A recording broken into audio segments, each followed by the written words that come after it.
simultaneously. It was the BRICS summit that nobody strangely was really covering or paying attention to. BRICS is composed of BRIC, Brazil, Russia, India, China, and South Africa.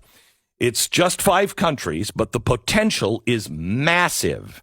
Each country has participation in their own individual trade blocks. For instance, Brazil is part of the South American Free Trade Area, which has 11 members. Russia is part of the European Economic Union, the trade area, with 8 members. India, South Asian Association for Regional Cooperation, 8 members. China has their own partnership with 15 members. South Africa has a trade agreement with 34 member states. Now, I point this out because this axis is a juggernaut. It could become a juggernaut and hostile to the U.S. dollar really fast. So at the beginning of the BRICS summit, President Xi was there, and he declared that the West was, quote, weaponizing the world's economy. We were. Everything we do, if you don't agree with what the West is saying, particularly America, we'll cut you off.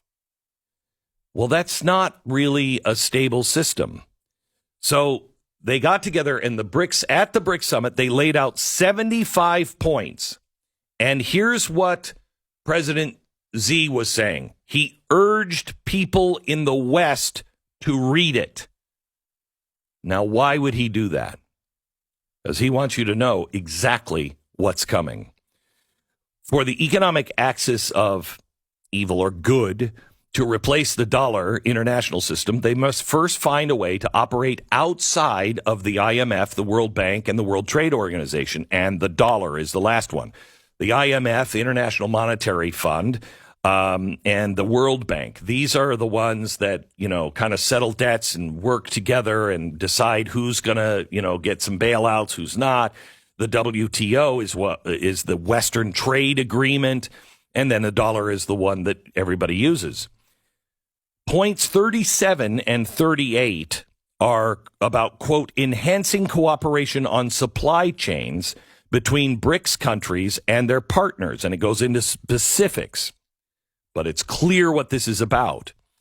They're going to replace the World Trade Organization. Point 39 talks about a, quote, new development bank that has just been opened in Shanghai. That's their solution to both the World Bank and the IMF. Point 49 talks about the new intra-BRICS trade system that can make transactions within their group. What does that mean? Do you remember when we kicked the world off of SWIFT? We'll get them now. They won't be able to make transactions because we're the only one with a system that can make those interbank and intercountry transactions. We're going to kick them off of SWIFT. There's a new intra-BRICS trade system that will do what SWIFT used to do. The last thing is to ditch the dollar, and they can completely circumvent Western sanctions. But it also will mean that half the world will dump their dollars. You think there's inflation now? Wait until half of the countries of the world no longer need to use the dollar, no longer believe it's worth its weight in gold, and just dump them. Putin said directly, right out in the open during the BRICS summit, they are telling us what they're going to do. They are urging us to pay attention. And we are so arrogant that we are not taking it seriously. Everything I pointed out to all of those friends and economists that I've talked to over the last 20 years, that the dollar is going to be dethroned. And they said, no, because there's no other system. You don't understand. And I said, I understand the free market and humans enough to know there's a point of no return where people say, you know what? It's not worth it. Let's build something else and then clobber the dollar. That will never happen. Well, I've lived in a point of history where I've seen too many things that cannot happen. By the way, if you have to live under this system, which we will, all of this goes through, I want you to know this.